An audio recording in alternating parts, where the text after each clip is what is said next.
Jesen je idealno vrijeme za sadnju bijelog i crvenog luka.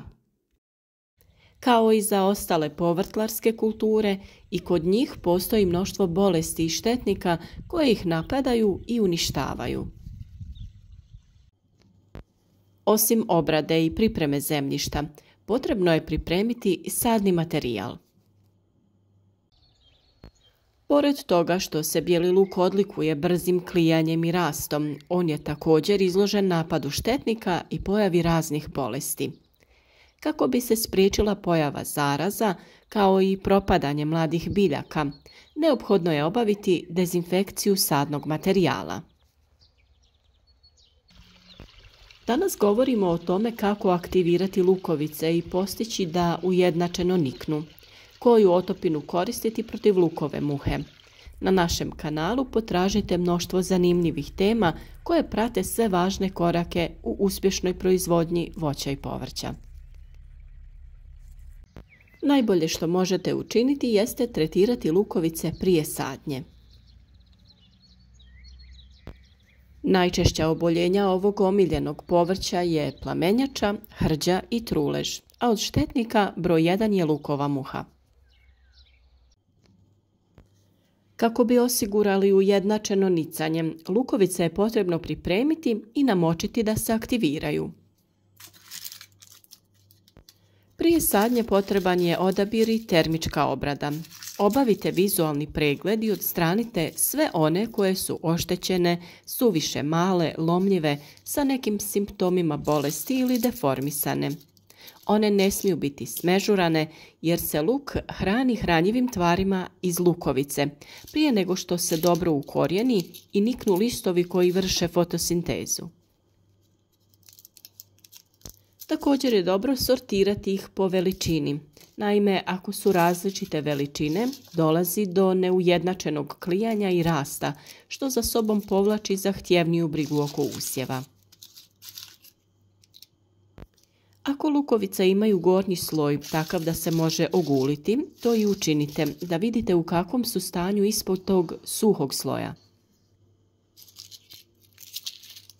Postupak zagrijavanja lukovica možete izvesti posebno ili kada radite namakanje. Samo zagrijavanje može se obaviti i 2 do 3 sedmice prije sadnje. Najjednostavnije je da lukovice držite pored radijatora ili nekog drugog izvora topline koji neće razviti visoke temperature koje bi mogle oštetiti ili osušiti lukovice. Brzi postupak zagrijavanja je kada one se potope u toplu vodu čija je temperatura od 40 do 50 stepeni Celzijusa na 2 do 3 sata. A to se također može kombinirati sa postupkom namakanja.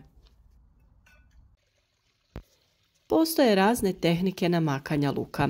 Osnovna je da se on namače od pola do 2 sata u vodi čija je temperatura plus 30 stepeni Celzijusa. S ovim postupkom može se kombinirati i brzo namakanje i tada je temperatura vode od 40 do 50 stepeni Celzijusa. No ona ne smije biti veća jer ćete tako skuhati lukovice. Posudu sa njima umotajte kako bi voda duže bila topla. Ovako tretirane lukovice odmah se mogu saditi ili ih posušiti na sobnoj temperaturi kako bi ih sačuvali do trenutka sadnje. Drugi način namakanja je u slanoj otopini.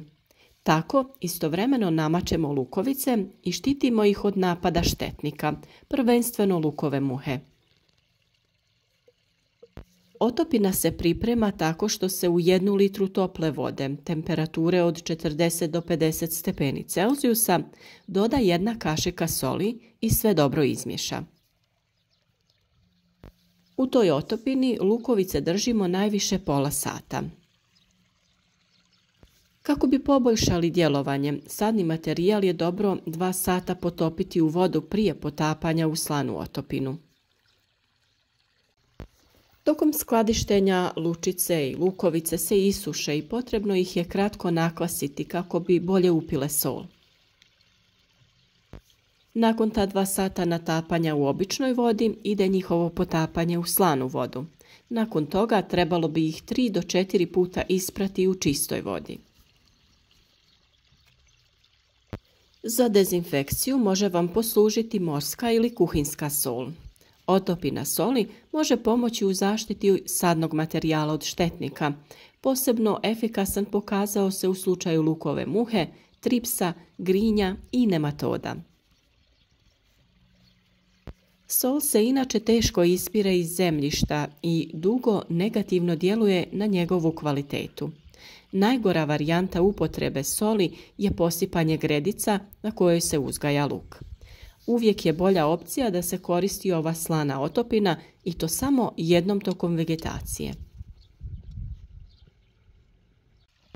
Prije sadnje lučice i češnjeve potrebno je dezinficirati kako bi se spriječila pojava bolesti i napad štetnika. To će osigurati i dobar urod. Za dezinfekciju sadnog materijala možemo koristiti sol, ali i pepeo. Za dezinfekciju pepelom potrebno je odabrati isključivo onaj od drveta. Koristi se 250 grama pepela koji se otopi u 5 litara vode. Potapanje traje kratko, samo 10 minuta. Poslije ovog procesa posušite lučice na osunčanom mjestu. Kada su tretirane na ovaj način, biti će dezinficirane. Pepeo će djelovati kao stimulans rasta, tako da će biti obogaćene i mineralima iz pepela. Da bi sebi olakšali postupak dezinfekcije, lučice je potrebno staviti u mrežaste vrećice.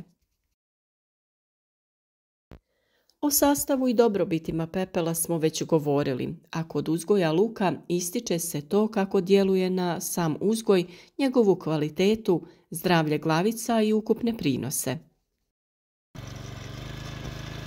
Pepeo je za luk odličan dodatak zahvaljujući svom sastavu.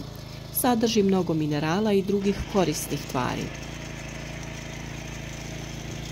Možemo ga koristiti ovako za dezinfekciju lučica, ali i za dezinfekciju zemljišta, kao hranjivo, insekticid i fungicid. On poboljšava strukturu i karakteristike zemljišta, pomaže kod razgradnje organskih tvari te uništava uzročnike truleži glavica. Možemo ga koristiti na različite načine, ali ne više od 2 do 3 puta tokom vegetacije. Termina primjene ima više. Dodavanje se obavlja kod predsjetvene pripreme zemljišta ili posipanjem neposredno prije sadnje. Zatim može se raditi otopina kojom ga zalijevamo nakon nicanja ili obavljamo tretiranje u cilju zaštite od štetnika i bolesti. Najjednostavnija primjena je posipanje po površini tla. To se uvijek radi prije obilnog zalijevanja ili kiše. Na 1 metar kvadratni dovoljno je 1 šalica pepela, to jest oko 100 grama. Prije sadnje može se posuti po pripremljenoj gredici i ravnomjerno rasporediti. Potrebno je nakon toga zemlju dobro izmiješati kako bi se pepeo što bolje aktivirao nakon zalijevanja.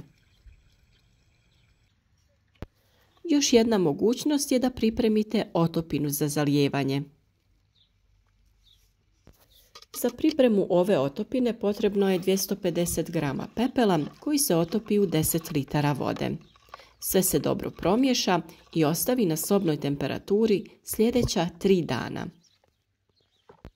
Poslije toga može se koristiti za zalijevanje. Na ovaj način prihranjujemo lukovice i dajemo neophodne nutrijente kako bi se zdravo razvijale i bile otpornije na napad štetnika i bolesti.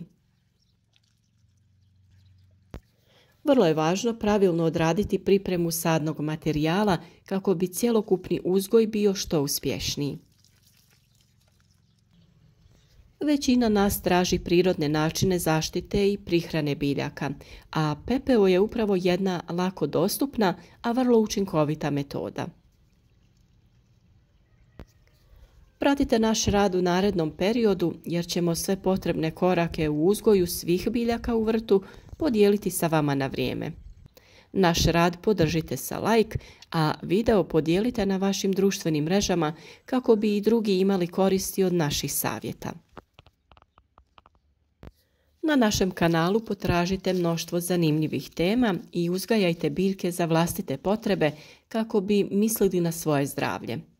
Prva prednost je kretanje i odmor u prirodi, a druga je činjenica da znate što jedete i unosite u vaš organizam.